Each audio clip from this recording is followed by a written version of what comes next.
नमस्कार, आप देख रहे हैं हॉर्नबिल टीवी। हमर छत्तीसगढ़ बुलेटिन में मैं उत्पल आपका स्वागत करता हूं। बिलासपुर के नेहरू चौक पर सोमवार को भारतीय जनता पार्टी महिला मोर्चा ग्रामीण इकाई ने कांग्रेस नेता राहुल गांधी के खिलाफ प्रदर्शन करते हुए उनका पुतला दहन किया। प्रदर्शन का नेतृत्व जिलाध्यक्ष गायत्री साहू ने किया। कार्यकर्ताओं ने दिल्ली के भारत मंडपम में आयोजित AI इम्पैक्ट समिट के दौरान कांग्रेस की युवा विंग की कथित हरकत का विरोध जताया। भाजपा नेताओं ने आरोप लगाया कि इस घटना से देश की छवि धूमिल हुई और प्रधानमंत्री का अपमान हुआ। मौके पर ग्रामीण जिलाध्यक्ष मोहित जायसवाल सहित बड़ी संख्या में कार्यकर्ता मौजूद रहे। पुलिस की निगरानी प्रदर्शन शांतिपूर्वक संपन्न हुआ। मोर्चा की बहनें यहाँ उपस्थित हुई हैं कांग्रेसियों के खिलाफ यहाँ धरना प्रदर्शन में, क्योंकि उन्होंने AI सबमिशन जो किया है, करोड़ों लाखों युवाओं को जो बेरोजगार किया है, आर्टिफिशियल इंस्ट्रूमेंट का उन्होंने लाकर यहाँ लागू किया है और यहाँ जो हमारे कृषक भाई हैं उन सबको बेरोजगार किया है। उनके खिलाफ हम लोग सब महिलाएं यहाँ पर एकत्रित हुई हैं। भारत की एकता और अखंडता को जो उन्होंने ठेस पहुँचाया है, तो आज हम सभी महिलाएं यहाँ पर मैदान में उतरे हैं कि आज हम उनका कसकर विरोध करेंगे और ये पुतला दहन करेंगे। राहुल गांधी मुर्दाबाद मुर्दाबाद मुर्दाबाद। बिलासपुर जिले में पीलिया के संभावित मामलों को लेकर सतर्कता बढ़ा दी गई है। छत्तीसगढ़ आयुर्विज्ञान संस्थान सिम्स और जिला अस्पताल में प्रतिदिन 5 से अधिक मरीज पीलिया जैसे लक्षणों के साथ पहुंच रहे हैं। सिम्स अधीक्षक डॉक्टर लखन सिंह ने बताया कि मौसम परिवर्तन के दौरान संक्रमण का खतरा बढ़ जाता है। आँख या त्वचा पीली पड़ना, कमजोरी, उल्टी, बुखार और भूख न लगना इसके प्रमुख लक्षण हैं। डॉक्टरों ने झाड़ फूंक से बचकर तुरंत जांच कराने की सलाह दी है। स्वास्थ्य विभाग ने लोगों से स्वच्छ पानी पीने, साफ सफाई रखने और दूषित भोजन से परहेज करने की अपील की है। गर्मी थोड़ा सा अभी उठता है तो गर्मी नहीं आया है, इसमें ठंडी और गर्मी दोनों हो रहे हैं, तो उसमें टेम्परेचर जरूर फ्लक्चुएट हो रहा है। टेम्परेचर फ्लक्चुएट होने से ज़्यादातर सर्दी खांसी के मरीज आ रहे हैं, क्योंकि जो डस्ट भी बढ़े हैं अभी उसके बाद से, तो डस्ट की वजह से जो एलर्जिक पेशेंट्स हैं, जो भी COPD के हैं, जिनको सांस की तकलीफ पहले से, उनकी संख्या बढ़ी है। ज़्यादातर मरीज जो गले में खराश लेकर खांसी, बट ये ज़रूर है कि ये इस बार जो खांसी आ रही है थोड़ी सी एक हफ्ते से सप्ताह से ज़्यादा खिंच रही है। ज़्यादातर पेशेंट ऐसे आ रहे हैं। देश भर में जहां 3 मार्च को होली मनाई जाएगी, वहीं कोरिया जिले के सोनहत विकासखंड अंतर्गत ग्राम पंचायत बसवाही में परंपरा अनुसार एक सप्ताह पहले ही होली मनाई गई। ग्रामीणों ने सम्मत जलाने के बाद रंग गुलाल से उत्सव मनाया। गांव में फोक गीत, मांदर की थाप और नाच गान के बीच बच्चे, युवा और बुजुर्ग शामिल हुए। ग्रामीणों का कहना है कि यह परंपरा पूर्वजों से चली आ रही है और इसे निभाना आस्था से जुड़ा है। तो देखिए सर, हम तो ये यहाँ परंपरा से चला आ रहा है। इसे हम लोग को सियान सगे जो रहे वो पहले से मना रहे हैं, यानी कि पहले नहीं मनाएंगे तो यहाँ किसी को कुछ पकड़ लेता है, कुछ देव को भूत, किसी को कोई हार्ट अटैक, कोई से मर जाता है, कोई इसी करके, तो यहाँ पहले मनाया जाता है। यानी कि यहाँ के देवी देवता लोग रुष्ट हो जाते हैं पहले नहीं मनाएंगे तो। ऐसा कभी हुआ है गांव में? हम लोग देखे ऐसा बहुत हुआ है। अगर नहीं मनाएंगे तो यहाँ बिना बुखार का बुखार, बिना जर का जर हो जाता है यहाँ। कई दिन आप लोग होली खेलते हैं? हम लोग खेलते हैं एक सप्ताह। एक हफ्ता पूरा चलेगा। बिलासपुर के जोगीसार गांव में राष्ट्रीय राजमार्ग 45 के चौड़ीकरण के बाद एक हैंडपंप सड़क के बीच आ गया। 24 घंटे व्यस्त रहने वाली हाईवे पर ग्रामीण जान जोखिम में डालकर पानी भरने को मजबूर है। यह हैंडपंप 150 से 200 लोगों के लिए एकमात्र जल स्रोत है। वैकल्पिक बोरिंग सूखी निकलते से समस्या और बढ़ गई। कार्यपालन अभियंता रविंद्र खाबरा ने कहा कि नया जल स्रोत मिलने पर हैंडपंप हटाया जाएगा। तब तक ग्रामीणों की सुरक्षा को लेकर चिंता बनी हुई है और प्रशासन पर समाधान का दबाव बढ़ रहा है। तो जोगीसार गाँव में मध्य मार्ग में एक हैंडपंप है, जो कि उस गांव का एकमात्र स्रोत है पानी का आसपास के लोगों के लिए।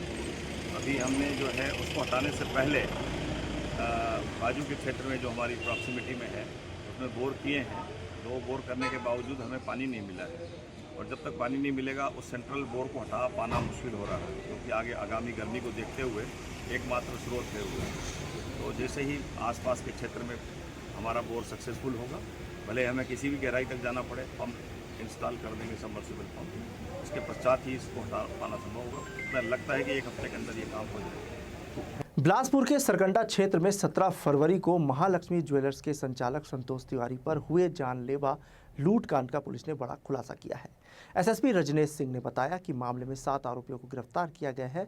जांच में सामने आया कि मास्टरमाइंड नारद सिरवास ने कॉन्ट्रैक्ट किलिंग और कई लूट की साजिश रची थी, जिसमें भाजपा पार्षद बंधु मौर्य की हत्या की योजना भी शामिल थी। आरोपियों ने कार से टक्कर मारकर संतोष तिवारी पर पिस्टल और हथौड़ी से हमला कर सोना नकदी लूटी थी।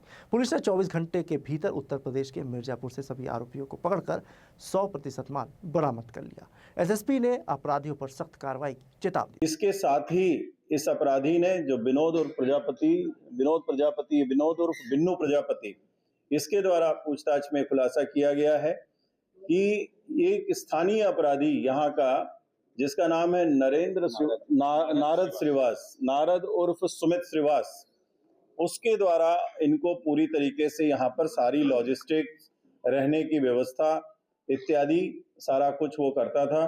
और उसके द्वारा राजू सोनकर एक व्यक्ति है यहाँ पर 38 वर्षीय चिंगराज पारा का, जो कि इसका धंधा करता है, नारियल का धंधा करता है।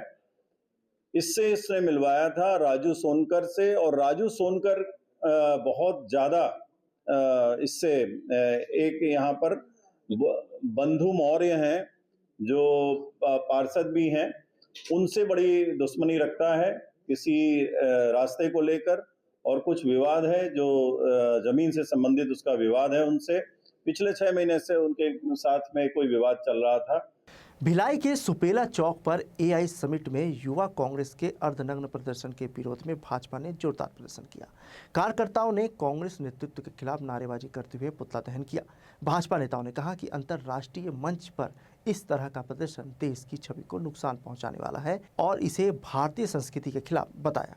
उन्होंने कांग्रेस से सार्वजनिक माफी की मांग की। प्रदर्शन के दौरान कुछ समय के लिए यातायात प्रभावित रहा, हालांकि पुलिस बल की मौजूदगी में कार्यक्रम शांतिपूर्ण ढंग से संपन्न हुआ। भाजपा पदाधिकारियों ने आगे उग्र आंदोलन की चेतावनी भी दी। जो हमारे राजधानी दिल्ली में एआई समिट हो रही है, उसमें जिस तरीके से कांग्रेस के तथाकथित गुंडे लोग एनएसयूआई के, वो गुंडा प्रवृत्ति के ही उन्होंने परिभाषा को वहाँ पे परिचय दिया है।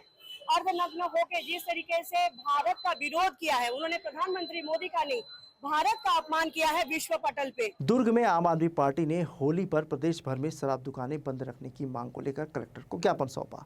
आप नेताओं ने कहा कि होली प्रेम और भाईचारे का पर्व है, लेकिन शराब के कारण झगड़े और हादसे बढ़ते हैं। प्रदेश संयोजक संजीत विश्वकर्मा ने सरकार से जनभावनाओं का सम्मान करने की अपील की। मुख्यमंत्री विष्णुदेव साय द्वारा होली पर ड्राई डे यथावत रखने की घोषणा के बीच आपने किसी भी बदलाव पर विरोध की चेतावनी दी। छत्तीसगढ़ की सरकार पूरी तरह से अपने मंसूबे पे कहीं ना कहीं खरा नहीं उतर रही है। छत्तीसगढ़ में जिस तरह के कानून व्यवस्था को लेकर लगातार सवाल उठते रहे हैं, हमेशा लगातार अपराध बढ़ रहे हैं। दुर्ग जिले में भी अपराधों की संख्या काफ़ी तेजी से बढ़ी है। इन सारी बातों को ध्यान रखते हुए आम आदमी पार्टी होली के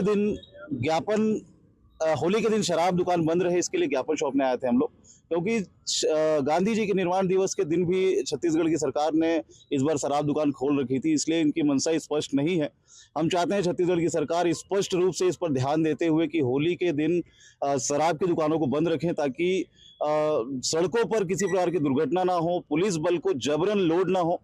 पुलिस की संख्या वैसे भी ऑलरेडी कम है हमारे छत्तीसगढ़ में, और उनको एक अतिरिक्त कार्यभार सौंपने की ओर ये दिशा होगी अगर उन शराब दुकानें उस दिन खोली जाती हैं। और बहुत सारे आपराधिक गतिविधियों को बढ़ावा देने में सरकार का इसमें सहयोग माना जा सकता है अगर उस दिन शराब दुकानें खोली गई तो माननीय प्रदेश के मुख्यमंत्री जी विष्णुदेव साय जी से अनुरोध है कि होली के दिन तो कम से कम शराब दुकान बंद रखें, ताकि लोग शांतिपूर्ण तरीके से, शांतिपूर्ण ढंग से ये त्यौहार मना सकें। बिलासपुर के सिविल लाइन थाना क्षेत्र में लखीराम ऑडिटोरियम के पास चाकूबाजी की घटना सामने आई है। जानकारी के अनुसार आदित्य श्रीवास पर युग वेदांत सहित 3-4 युवकों ने विवाद के दौरान चाकू से हमला कर दिया। घायल आदित्य को अस्पताल में भर्ती कराया गया, जहां इलाज के बाद छुट्टी दे दी गई। पुलिस ने हत्या के प्रयास का मामला दर्ज किया है। टीआई सुमत राम साहू ने बताया कि 4 आरोपी फरार है, जिनकी तलाश जारी है। जी हाँ, कुछ दिन पहले आदित्य श्रीवास व उनके साथियों के साथ में झगड़ा विवाद कर चाकूबाजी हुई थी, जिसमें युग मिश्रा, वेदांत गुप्ता एवं निखिल नागवानी एवं एक अन्य व्यक्ति थे, जो घटना करके लगातार फरार है। उनकी पता तलाश की जा रही है। उनके परिजनों को लगातार उनके बारे में पूछताछ की जा रही है और शीघ्र ही पकड़ा जाएगा। बिलासपुर के वार्ड 16 विष्णुनगर कुदुदंड में मतदाता सूची को लेकर विवाद गहरा गया है। आरोप है कि फॉर्म 7 के जरिए पूर्व पार्षद प्रत्याशियों और उनके परिजनों के नाम साजिशन हटाने की कोशिश हुई। हिमांशु कश्यप सहित कई नाम सामने आए हैं। पूर्व प्रत्याशी रेहान रजा ने इसे सुनियोजित साजिश बताया। एसडीएम मनीष साहू ने कहा कि शिकायत मिली है, पात्र व्यक्ति फॉर्म 6 भरकर नाम जुड़वा सकते हैं। कलेक्टर संजय अग्रवाल ने स्पष्ट किया है कि प्रक्रिया के तहत ही कार्रवाई होती है। मामले को लेकर वार्ड में सियासी माहौल गरमाया हुआ है। नहीं, इसमें जो भी डिलीशन जो भी होता है उसका एक पूरा प्रोसेस है।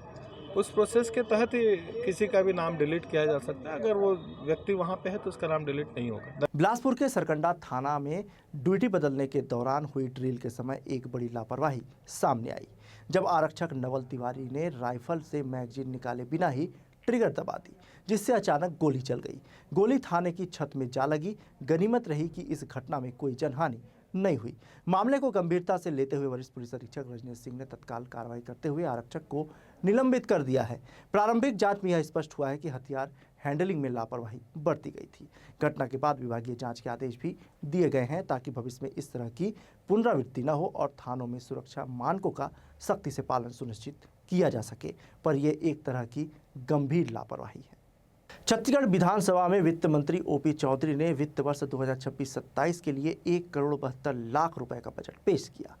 विष्णुदेव साय सरकार का यह तीसरा बजट संकल्प थीम पर आधारित है, जिसमें समावेशी विकास, अधोसंरचना विस्तार और महिला सशक्तिकरण को प्राथमिकता दी गई है।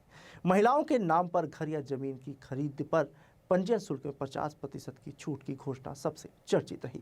महतारी वंदन योजना के लिए 8,200 करोड़ रुपए तथा 18 वर्ष पूर्ण करने वाली बेटियों को दुर्गावती योजना के तहत 1.5 लाख रुपए सहायता का प्रावधान किया गया है।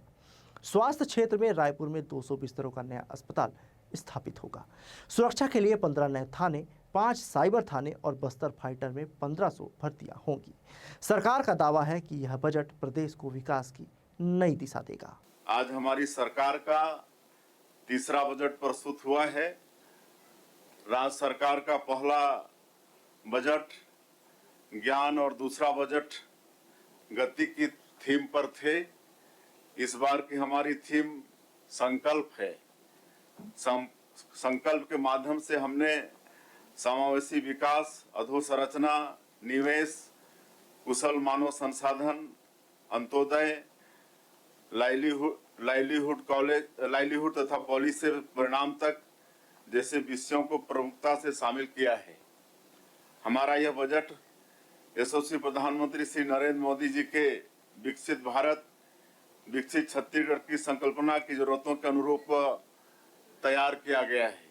छत्तीसगढ़ को संवारने का ये बजट एक एक क्षेत्र, एक एक वर्ग को ध्यान में रखकर ये बजट बनाया गया है और विकसित छत्तीसगढ़ के निर्माण का ये बजट है। अलग अलग अनेक महत्वपूर्ण नई योजनाएं प्रारंभ हुई है। राज्य सरकार ने पेश बजट को लेकर विपक्षी दलों के नेता सरकार पर हमला बोल रहे हैं। पूर्व मुख्यमंत्री भूपेश बघेल ने कहा कि यह विनाश का बजट है। उन्होंने यह भी कहा कि इस बजट में किसानों, महिलाओं और युवाओं के लिए कुछ भी नहीं है। 2 घंटे सिर्फ शब्दों का चाल बुना गया। धान खरीदी के नाम पर धोखा हुआ है। किसान का रकबा बढ़ा है, उत्पादन बढ़ा है, लेकिन खरीदी कम हुई है। बजट में कुछ भी नहीं है, सिर्फ शब्दों का खेल खेला गया है। मंत्रियों के बोलने के लिए कुछ नहीं है। मान्य परंपरा के विपरीत जा रहे हैं, परंपराओं को तोड़ रहे हैं। उन्होंने कहा कि हमारे समय की घोषणाओं को बार बार पढ़ा जा रहा है। रेलवे ट्रैक सिर्फ यहाँ के खनिज को लूटने के लिए है, कोई स्टॉपेज नहीं होगा। यह सरकार का तीसरा बजट है, लेकिन मोदी की गारंटी का कोई जिक्र नहीं है। पूर्व मुख्यमंत्री ने आरोप लगाते हुए कहा कि आज क्या 1,20,000 में घर बन सकता है? जिसने बनाया है वह साहूकार के कर्ज में लद गया है। इधर जिले वासियों ने भी अपनी मिलीजुली प्रतिक्रिया दी है। ये अज्ञान, दुर्गति का ये संकल्प का बजट है। ये विनाश का बजट है।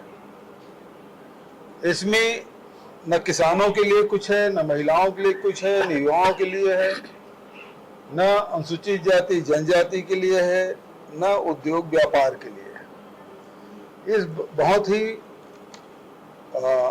निराशा भरा बजट जिसमें करीब 1.25 घंटा से अधिक का भाषण जो नीरस था, उबाऊ था और इसमें कुछ है भी नहीं। आज के बुलेटिन में बस इतना ही। मुझे दीजिए इजाजत। देखते रहिए हॉर्नबिल टीवी।